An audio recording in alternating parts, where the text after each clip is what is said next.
brighten up those already bright mornings. Wheeler, Ollie, and Lecter.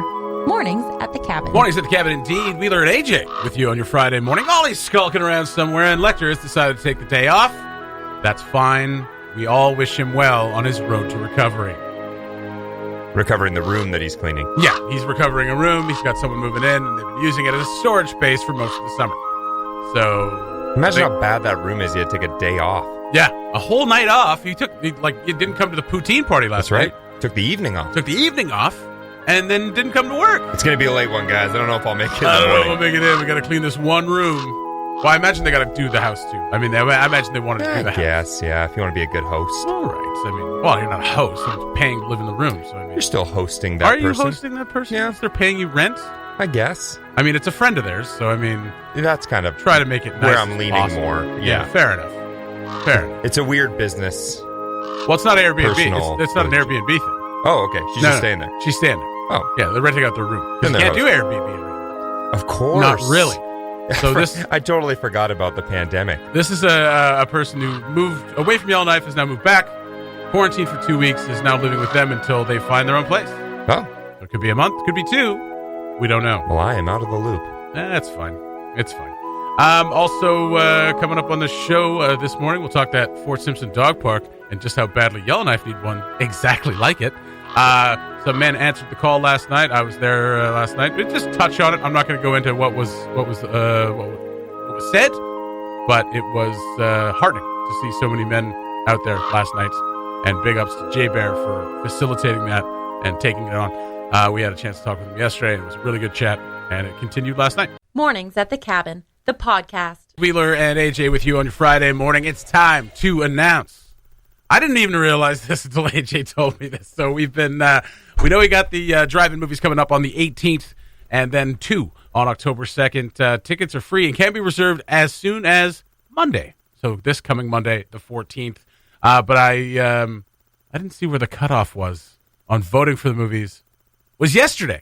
Yeah, that gives us enough time to get the DVD in. Yes, DVDs still exist. We're showing this all on VHS. We actually found that the lower quality worked better at the drive-in. Oh, so when we did Jurassic Park, you remember how the sound was kind of off a little bit? So it was because we had like a 1080p high-definition sound copy. So eventually, I think it was Pablo, made a very seamless switch, by the way. Yeah. Probably didn't even notice, right? Mm-hmm. God, he's that good. And he switched it to like a 720p with standard definition sound, and it all of a sudden it was better. Yeah. So like the last 15 minutes of the movie was perfect. Pretty nice. Yeah. It's a work in progress, folks. That's what we do here. So the voting ended last night at midnight. So we have our picks. For the movies. So thank you to everyone who commented.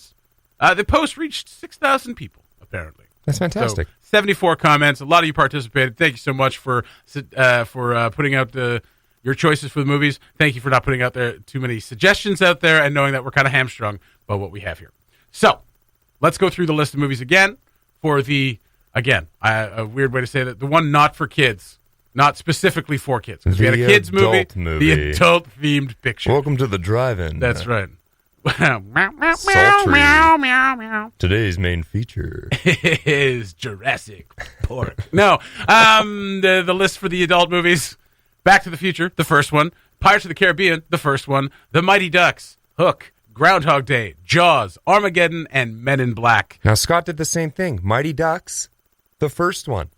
The first one, yeah, of course. Well, because I didn't. Some people love D2 because I didn't say D2, did I? So everyone knows the Mighty Ducks. My apologies. Part 2 is D2, The Mighty Ducks. What was I thinking? And then Part 3 is Who Cares? And then for the kids' movies, we had Angels in the Outfield, Land Before Time, The Incredibles, Toy Story, Up, and Ratatouille. So let's do the kids' movie first. Okay. You want to do 1 to 5 or 6, sorry? Or do you want to do reverse? Do the one that won. Just the one that won? Okay, which one got the least amount of votes? All right, least amount of votes. It was a tie between Angels in the Outfield and Up. Oh.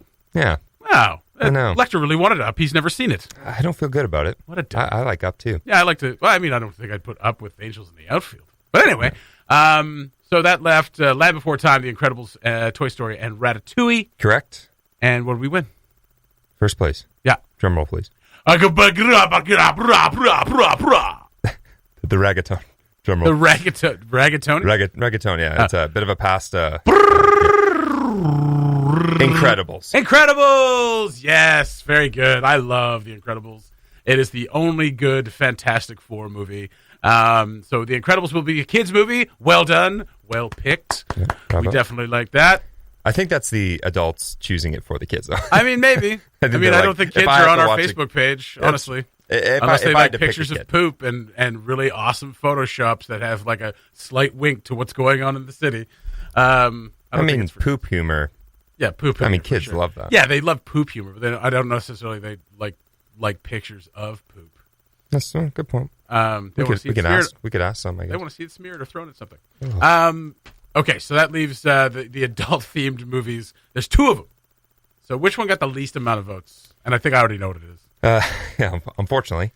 Least amount of votes was Groundhog Day. No love for Groundhog Day. No love. No love for what Entertainment Weekly called the best comedy of all time. Well, 3 people agree with that. Well, good. Maybe they've just seen it too much. Because here's the thing about Groundhog Day. It's always on TV. It was always on TBS. It was always on whatever. Like, it was always on some station. So it was always on TV. Maybe people just grew tired of it. It's one of the reasons Shawshank Redemption is so revered is because it was on TV all the time. Oh, okay. And then it became super popular, and now it's like number 2 on IMDb for the top-rated movies of all time. Yeah, it's a shame. I have watched it recently, too. Great movie. Yeah. Great. You want to go straight to the winners? Or do you want to go reverse order? Well, yeah, let's go reverse order. So Groundhog Day was last. Okay, next. Last. We'll limit it down to the top 2. Armageddon. Yeah. Wow. And we were talking about it. That would be a great drive-in movie. It's so terrible, though. I love that movie, but good Lord. I haven't seen it the second time. High action, a lot of sound. So, I mean, it's a little tough. So we'd have to get that right. Yeah. Which, very, very right. Didn't do well the first So that's the bottom 2. Go.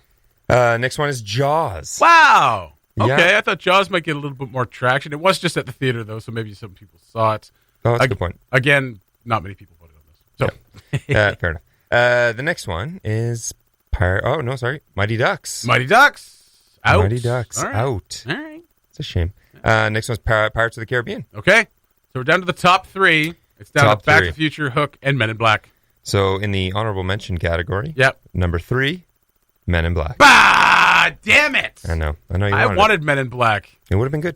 I agree. Oh. In second place, I don't even care anymore. which will be the movie. I don't know if that's going to play on September 18th or the late showing on October 2nd, but we'll find that out soon. Hook. See, I don't like this. Oh. I think you could do. Okay, then you got to do that the double feature because I don't think it should be like because Hook is a kids movie. I don't think you should play the kids movie on September 18th and then have a kids movie before the. You know what I mean? But then Back to the Future makes the best main showing. Yeah. Oh, by the way, Back to the Future won. And in first place position, Back to the Future. Yay! What a shock! It makes a good main feature for the double show. I don't know. You were just so rattled by Men in Black getting kicked out. Might have to throw. Whatever. Back to the Future one. Here. I don't know. Because the kids movie. But I mean, Incredibles and Back to the Future make a pretty good double feature. It's true. Yeah, I don't know that Hook stands on its own as the main feature on the day. And Back to the Future, yeah, I don't know. I'd almost say Back to the Future as the standalone. But then you have 2 kids movies. Yeah, I guess. Hook and The Incredibles. Does it matter? I think it does. I mean, The Incredibles is great. Yeah, like adults love. That's true. I wouldn't call it an adult movie. But all right. I wouldn't call any of these adult movies. Neither would I. Oh, stop. All right. Well, there you go. Back to the Future, Hook, and The Incredibles. Your choices for the drive-in movies coming up. I mean, one's next week. Yeah. A week from today. A week from today. And then 2 weeks after that. Correct. There it is. Thank you so much for participating and sending us your picks. If your picks didn't get picked, you picked wrong. Sorry, but that's okay. And for those of you who still love Groundhog Day, I see you and I hear you. Thanks so much. We'll give more information next week. Tickets can be reserved at yellowknife.ca/programs as of Monday. Cabin Radio's morning show podcast. All the best chat, none of the embarrassing mistakes. Just slogging through the morning. I forgot my coffee at home. Can't even believe you're sitting upright right now. I feel like a pile of bags. Like just, you know what I mean? Yeah, like no the bags use. under the sink, like the grocery bags. Well, yeah. That you just store away. That's what and I feel never like. use. You know how usually people are like, I feel like a bag of whatever. Yeah. I feel like a pile of bags. An empty bag. Empty bag blowing in the wind. It's the most beautiful thing I've ever filmed. American Beauty. If you don't get it, that's fine. Wanted to talk about the new off-leash dog park in Simpson. And the reason I want to talk about this is good for Simpson. That's awesome. Looks like a great place to run your dogs. Out behind the ballparks in Simpson. Nice fenced-in little area. It's got some trees. It's got some green space. Beautiful. Sounds lovely. It does sound lovely. It sounds like something Yellowknife should have. Now, okay, Yellowknife has a few off-the-leash places. People take their dogs to Folk on the Rocks. People take their dogs to Tin Can Hill, right? My favorite. Absolutely, my favorite as well. But until that'll be available until they start building condos up there, which is, I mean, soon, probably. Not if I have anything to say about it. Not if I have anything to say about it either. But at the same time, it is like a nice fenced-off dog area would be great. Can't Simpson just have one thing that we don't have? No. Can't you just let them have that? Well, no, but that's that. I mean, I'd love to let them have that. We do have one. Okay, but big territory, lots of places. We don't need to have like, well, Simpson's got the dog park because Yellowknife's getting the Polytechnic University. Like that doesn't compute at all. Normally. So we used to have Fiddler's Lake Road as well. Can't go down there anymore. Where's that? That was off the access road right by the gun range. Oh yes, yeah. So that road used to be only used like a few times a week for sewage dumps. Pardon me. And so I used to take my dog out there all the time. Oh. You know, and you'd walk out on the rocks, but now that's all been blasted to bits because there's a bunch of construction and development out there now. So can't go out there. Yeah. So there's a ton of buildings going up and roads being expanded and things like that. So can't take your dog out there anymore. Or you could, but it's just not as easy. Yeah. Then we got the place behind the curling rink. That's right. Yeah. Which is a dump. Sorry, that's what I was kind of leading up to. No, it really is. Our fenced-in dog park, which is like the official city dog park, is a piece of crap. You know what I'd like to see one? And this is very selfish of me. Yeah. That little space right in front of Rat Lake. Yeah. So there's got a parking lot there. Yeah. All you got to do is just dump a bunch of crush and just make a flat area, fence it in. Yeah. There's already streetlights there. Yeah. So you could just add another one, turn it around. Mm-hmm. So there's lights in the winter. Yeah. I'm saying that's a good spot. Beautiful spot. I'd even contribute. I'd make some little pretty features. close to people's houses. So if there's a bunch of poop there, they may not like it. Although there's a bunch of poop there anyway. In between houses, though. In right? between houses. Because it's not like where I live is the next little section. Yeah. And it's far enough away. Oh, there. I see. On that side. Yeah. So it's kind of in the middle there. It's away from downtown, but still pretty close. I think it's a good spot. It's a good spot. Kind of swampy. You'd have to, just put a bunch of rocks down there. Yeah. And you'd be fine. Just like we do everywhere else. We just dump a bunch of rocks. That's what we do. There you go. Yeah, perfect. Exactly. You're going to do some construction? You're going to dump some gravel? Well, yeah.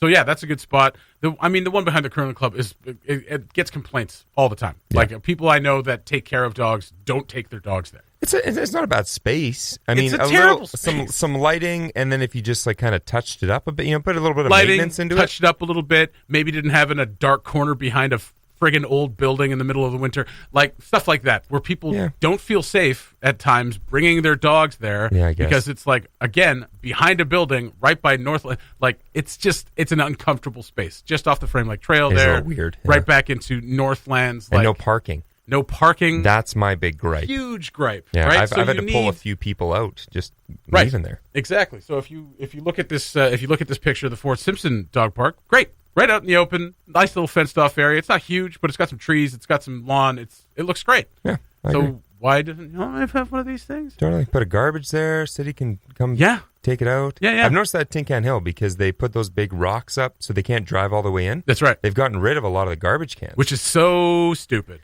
Yeah, well, yeah, because now people just don't feel as inclined. I mean, if you're right next to a garbage can and there's available bags, it's hard to argue. There it is. But if you're like, well, I've got to carry this thing all the way around. It's a stupid argument, but still. It's one of those things where it's sometimes. a little awkward to try and get down there and get the garbage. But I mean, if you don't want people dumping their even with garbage cans, people dump their dog poop everywhere. So without garbage cans, they're going to be even more inclined to do it. Exactly. And now, like I know people don't like carrying around their dog poop. It's like, well, sorry, that's part of it. Yeah. That's part of being like dog owner. Maybe get another bag for your bags of poop. I don't mind it. People feel less inclined to come talk to me when I'm carrying a bag of poop. I love it. Oh, sorry. Start wagging it around. Pretty gross. Probably don't want to talk to me. And I mean, I know, maybe I shouldn't say this, but like over the summer, a lot of people were doing it though. And that's the Sir John Park there. That park out in front of Sir John. That's got like a kind of an impromptu track around it. Once again, fenced in. Fenced in. Right. And great spot. I think that's a missing part of this. Like Tin Can Hill's great. Yeah. And Dre's, this is going to sound stupid, but Dre's really good for not running away from me. Yeah. In certain situations. But other dogs, you know, especially if a new dog, like if you just adopted a dog, you don't know what their flight risk is. So it's nice to have a fenced in area. They can socialize, but you know, they're not going to run away. You've got some stuff bags. And that's the big thing. Like right now, like one of our biggest challenges with Betty is that, especially after this last, 8 months, she hasn't been socialized very well. Right? So like she's become a little touchy with stuff like that. And she's obviously very excitable to be around dogs right now because she hasn't been around dogs in a while, because in her recovery, we were specifically told, don't let her play with other dogs. Yeah. Because they just get so amped up and well, that was like last night. Dre and Penny were playing, and Dre's got a bit of a bad neck. Yeah. And I could hear him playing with Penny and wincing from his neck. And I went, oh, God, okay, well, I guess you got to go inside now. Like, you can't. You just can't help but play. Poor puppy. So, it's one of those things where it's like, Simpson, congratulations to Simpson, but it reflects on Yellowknife, where it's like we should have a different place. I've never brought my dog to that dog park. I've been there a couple times, and she's like, I don't like this place at all. And it's sometimes it's not very well kept up, so there's poop everywhere. But that's on the owners too. Yeah. Yellowknife has a real problem with picking up its own dog poop. Yeah. So anyway, about that track, I would go around that track, right? And I don't do it anymore because they're back in school now. So I'm like, if she's pooping on there, like I pick up my poop. But so we do like 5 or 6 laps, because about 6 laps around there is about a mile, and that's about what she can kind of handle still. Like she's still a little, like she's still working on both legs, and I don't like to strain her too much. So she'll take a poop right at the beginning. So I'll bag it up and I'll put it right at the start of the track, and I'll put it down. Okay. So I'm coming around a bunch of times. Yeah. And on that last lap, I'll carry it all the way around and then bring it up. But I've gotten some quizzical looks. I've gotten some looks like people like. So I'm one of those people that'll look like that. Yeah. Not on the track. I mean, that's a little different. Yeah, it's enclosed, right? It's not like You're not going anywhere. No. But Tin Can Hill. Yeah. People will do that. Oh yeah. And I'm like. You're not going to pick that up. Just carry it. Yeah. Like it doesn't, once it's in the bag, it doesn't even really smell. Like it's just, you're just carrying something. Maybe they're bad poop baggers. You know what I mean? Maybe they grab it up and then they let the poop kind of slop over the middle, slop over the side. So like when they're tying it up, poop gets out. That's poor form. Yeah. Well, you go inside out, right? You make the glove? They do inside out. All the way through. Some people can't pick up poop. That was a skill I learned very early, and I don't know why, because we didn't have a dog growing up. I don't know what it was. Well, it's not that hard a concept. I don't know. Put your hand in the bag. There must have been another situation though, where my parents like, you better learn how to do this. Because I knew this from a very young age. Yeah, we did not have a dog growing up, so just a skill you picked up. Go check out the story at cabinradio.ca. Sibley has that for you. It's just telling you about the dog park. It's a nice little picture of it, and it gives us an example of what a dog park could look like in Yellowknife as well. Mornings at the Cabin, the podcast, where we cut out all the great music and you're left with the rest. Last night, a few men out there answered the call. Jay Bear put out the call to everybody on an event that took place last night at Northern United Place in response to Nancy McNeil's public letter stating that this town is no longer safe, or it hasn't been safe, and men need to do more in order to call out other men or call out toxic behaviors or make this a safer place for women and femme folks. And the response was great last night. I went there after our little poutine party that we had over at your place, and it was, I think, going forward, this is going to be a discussion group until we come up with some sort of concrete plan. I won't talk about what was said. Obviously, we did a basically a very like a not a straw poll, but just a hands up poll, like a pledge not to talk about what's talked about there, have some confidentiality. So it almost went without saying, but at the same time, I appreciate someone for saying, listen, can we all just agree that we're not going to do that? Okay. Anybody breaks that, it's kind of a circle of trust thing. Yep. I think it's a good idea. It's a great idea. So we kind of just went around, introduced ourselves and said what we wanted to get out of it and what we were hoping to come of this and what we were expecting and why we showed up. A few people shared as well. There were a couple of speakers. Jay Bear shared as well, and it was It was great. I think there's going to be, great, as in it was great. It's great to see so many people that went well, committed to coming in and maybe learning some things and addressing their own behaviors as well, which is some of that stuff came out last night as well. Sure. So it's not so much like there was, okay, here's the goal, how do we get here? It's more like, what is the goal? Exactly. And what are we trying to do and how do we do it? Exactly right. And like let's create a space where we can talk about these things. I think that's a great way to start a group. Yeah. So the first couple of weeks going to be discussions. Going to be next Thursday, same time, 8 to 9:30. So go to Answer the Call on Facebook. I'm not sure if Jay Bear's going to start a group. But right now it's just on the event page, Answer the Call. So next week, same deal. Show up if you'd like to come out and support or just kind of learn about what it's about. Attendance is capped at 25. We are going to, Jay's Bear is going to try to open up the top of Northern United Place so maybe some more people can come in. Because yesterday some people did show up and they had to be turned away because it was too full.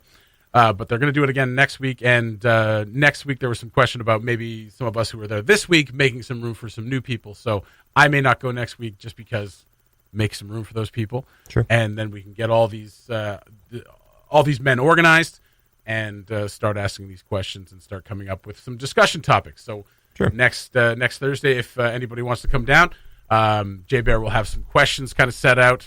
Not goals per se, but just discussion topics. I'm not sure. Get the wheels turning. Get the wheels turning, absolutely. So the first few weeks are going to be discussions, and then we'll start actually putting together an active plan. That's fantastic. It was very powerful to hear men share things that there's some shame, there's some guilt, there's some anger, and but it was heartening to see so many people come out last night and share why they were there and why they wanted to be there and what it meant to them, and obviously everybody referencing Nancy's letter because this is what kind of precipitated this, but also saying that that's the eye opener, that's the thing that kind of started this, but we all know that this has been going on for far too long, and we've seen it, and we've allowed things to pass, and maybe not said anything for fear of being, unpopular or ostracized or awkward or whatever. It's tough, especially at work, especially with friends maybe that you've known for a very long time, sure, because you're just like, okay, well, that's just a joke. Or whatever. Or a bit of normality almost. A bit of normality. Like, absolutely. Oh, no, this is just kind of how it works. You're like, it's really not, though. It doesn't need to work that way. And obviously, people aren't okay with that. Yeah, so exactly right. So, it was, I don't want to go into it too much, but it was good to see a lot of men out there and a lot of people who are ready to face some pretty heavy stuff. Yep, the stats are wild. The stats are insane. Like in the north specifically, compared to the rest of Canada, the rate of women who have admitted that they've been harassed in some way, shape, or form it's like 80%. Yeah, it's nuts. It's an insane statistic to see. And one of the men there last night brought up, because he has dealt with this a lot, brought up that alcohol is one of the driving factors of all of this. For sure. Alcohol and drugs. So. And as an excuse. Absolutely as an excuse. Absolutely and as an excuse, but also as problem. An explanation, right? Alcohol does pretty terrible things to some people. So, yep. Obviously it's more than what this group can do needs to be done, but this is a good start for creating a community within the community that's not going to stand by and let these things happen. And it's a very tricky issue because it's something that's been a problem for a very, very long time. It's a cultural thing. Mm-hmm. So there is no answer to it. There's we just got to do this, and then off we go. Just do this, everything will be fine. There's a lot of figuring out there. It's not a dog park. We put it in a proposal and build a fence. That's right. There's a lot more to it. So, is there an avenue for say women like say Nancy McNeil to show up one day and contribute to that, or is that more just we need to, from our standpoint, figure this out? How we help. He did write yesterday. Just pardon me here. He wrote yesterday that he'd like it for the time being, that the focus is on men and masculine folks stepping up and doing the work. He asked that women sit this one out, that meeting yesterday, and maybe the next meeting, just sit it out, and then maybe at some point, I'm sure Nancy will maybe come in. But one of the points of Nancy's letter is that we need to do something. We're done. Yeah. We're done doing the work. And they have done a lot. We're here to help, but we're done doing the work. Here's the letter. This is what you need to do. Go do it. Yeah. So I don't know if that's going to happen. If there are specialists that want to come in or guest speakers, that some things like that, then I'm sure that'll kind of come up. If we're going to do workshops and things like that, then yeah, obviously there's going to be some people that need to facilitate that. So cool. I think in the future that'll happen. So go to Answer the Call on Facebook, just the event page. I'm sure we'll start a group at some point, but he's got emails that you can get in touch with Jay and give him your email so he can send you information on the next meeting or information then maybe readings and things that we can do. There's a lot. There's a lot. And kudos to Jay Bear for taking that on, because it's a huge organizational thing. Not only that, it's a huge thing to face up to some of your own behaviors and be vulnerable. Yep. And I think vulnerability is the biggest part of that. Huge part of it. And even having the conversation Jay Bear is tough. very, very open. He's a very open book. Yeah. So to see the vulnerability in not just Jay, but in some of the other men there, it's very powerful. Yeah. So let's continue to do the work and continue to meet up and having these discussions. So go to Answer the Call on Facebook and maybe come out next Thursday at Northern United Place. The Mornings at the Cabin podcast. Outside our building here, if you're not smart like Ollie and get one of those downtown parking passes, AJ, you might find yourself in a bit of a ticket situation. Now, you park usually way down the street. Yes. Yeah. Because when I first started working here, I was riddled with parking tickets. Yes. Because I'm just not good at staying on top of it. That's fair enough. I usually get out of here before 9, so I'm out of here before tickets start getting handed out. But sometimes I'm out here past 9. So last year I got a few, but they tally up. They're right on top of it. I think in the first 6 months I worked here full time, I spent around maybe $250. Well, that's not that much. They're $25 tickets. That's 10 tickets. Yeah, that's not bad. That's a okay. But maybe think of all the mornings. Think of all the mornings you were out there where they didn't ticket you. I know. That's true. I know for a fact that those guys have walked by our trucks and been like, "All right, yeah, all right, yeah." And I'm trying to figure out what their system is. Yeah, and what streets they do and which days. Yeah, is it like a beginning of the month, end of the month, or is it just kind of sporadic? You got to fill that quota by the end of the month. And that's kind of what I've been looking into, but Ollie's got that parking pass, so he's allowed to park out there because he has a commercial vehicle. That's right. You can get a private one, but it's very expensive to the point where I'd rather just pay parking tickets. That seems it's off. not a great system. That seems off. I honestly don't know if anyone has the private citizen. Is that the opposite of commercial? Yeah, why can't you get one of those without? Why that doesn't make any sense. I mean, it should be bulk parking. It should be like it should be discounted as being bulk parking, but it shouldn't be like that. Shouldn't be the choice. It should be like, well, I could buy this, or I could just pay parking tickets. This is this much, and if I don't get as many as 25 parking tickets, then I'm good. That's not awesome. I agree with it. Yeah. I think maybe they do it to deter people. So that you just don't have a whole bunch of people that can just freely park downtown. Well, I mean, because there's only so many spots. You know how I feel about parking, especially downtown parking. It's just a tax. It is. And we do get taxed quite a bit. And that is just a tax. I mean, I think parking should be free anywhere. And I mean, I don't think it should be like you shouldn't be obviously allowed to leave your vehicle out there for months and months and months. Yeah, I agree. So like you get it's free during the day. Shouldn't be allowed there for overnight. You leave it there longer than 24 hours, then you can get a ticket. I agree. 24 hours for sure. So. And I avoided one yesterday. Yeah, what happened? It was awesome. So I was leaving the building anyways. Yeah. And I had parked up here because I was kind of doing some errands. So sometimes I'm like, I'm only going in for an hour. And then leaving again, I'll just park right here. But I forgot to pay the meter. Legitimately logged the number in my head. Thought when I get in, I'll go on the app. Anyways. Does that app still work?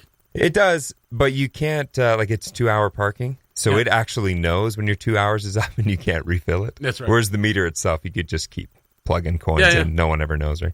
And I'm leaving the building already, and my roommate calls me and said, "Hey, I'm just walking up the street. I passed your truck. The meter guy is like 2 vehicles behind you." I'm like, "Oh, perfect. I'm just leaving right now." So I started jogging, and I come around the corner. There, sure enough, there's my roommate, the one person that would really know, oh, that's AJ's truck, right? And so I round the corner. I blow right past him, and there he is. He's a truck behind mine now. So I'm in a full sprint towards my truck, and then he takes a step forward like he's going to start running, and I just yelled out to him, "Not today, man! No! Not today!" And I hopped in my truck, and then, he had a pretty good sense of humor about it, and had a little laugh about it. Yeah, but anyways, I was like, man, just like if Eman hadn't have called me, I would have leisurely walked out of the building, and I would have completely got a parking ticket. Saved your bacon. It was the most clutch phone call I've received in a long, long time. I love when you catch them just in time. Oh, and then you feel invincible. I drove off like a king. Yeah. Like I'm untouchable. Later, peon. You can't get me today. Yeah, that's right. I think you have to have a pretty good sense of humor to be a municipal enforcement officer. Sometimes they're like, I'll crack a joke, and they're just like, they're stone-faced. I'm a meter dude, man. Like, leave me alone. I don't want to laugh about Let this. me do my job. Yeah. But this guy he was pretty, like, he made the little gesture like he was going to run after. I was like, oh. And then he maced you. And then he maced me. Yeah. So once I got out of jail, I picked up my truck and went home. Narrowly avoiding parking tickets is one of the true joys of life. You got to get your kicks somehow. Yeah, right? That's right. And not getting a parking ticket, that's where my bar is set. Absolutely. That's a good goal to have for joy in your life. I think it doesn't so. bring you joy, get it out of your life. Yeah. Right? Just like that woman on the Netflix show that was super popular for a while about an organization. I can't remember her name. I think you've just described quite a few shows on Probably. Netflix. Yeah, there you go. Just like those many shows. Where people Find organize joy their in your lives. life. And you know what? I'm sure there's a life coach reality show out there. Oh, I'm sure I want it to be a true life coach story, though. So it's a person who can't organize their own life, who barely holds it together, but gives everybody else advice on how to live theirs. You're summing up how I give advice. You know what? And I'm not crapping on the whole life coach industry. It's a bit of an industry, but there's some people who like in my life who were like lost everything, were like lost their job and threatened losing their apartment, and then like disappeared for 2 weeks and came back. Like after some reflection, I've decided to become a life coach. I'm just like, yeesh. Okay. Yeah. That's right like, on. That's great. I do this quite often. I give relationship advice. Oof. People will come to me like, "Oh, this is happening with my partner." I'm like, "Well, here's what I think you should be doing." Yeah, here's what you should do. I have never been in a listen. relationship, right. so I'm not the one who should be giving advice. But yet, I feel compelled to give it quite often. You've watched enough TV. You know what's going on. Yeah, I should be a relationship coach. Yeah, that's right. Yeah, shouldn't we all? Well, we've talked long enough that Shannon is finally coming with our coffee. Oh yes, she let us she messaged me legitimately an hour ago. Any word on the hash brown? Yeah, I got the hash brown for you. Yes, and now she's finally coming with my coffee. Now that I'm leaving, that's gonna do it for Mornings at the Cabin for the week. Well, it's a short week, but you guys have yourselves a wonderful weekend. It's supposed to dip down to -1 this weekend. Sorry, that sucks. Anywho, talk to you guys next week. Bye-bye. Thanks for listening. Check out more from the show at cabinradio.ca and by following the Mornings at the Cabin Facebook page.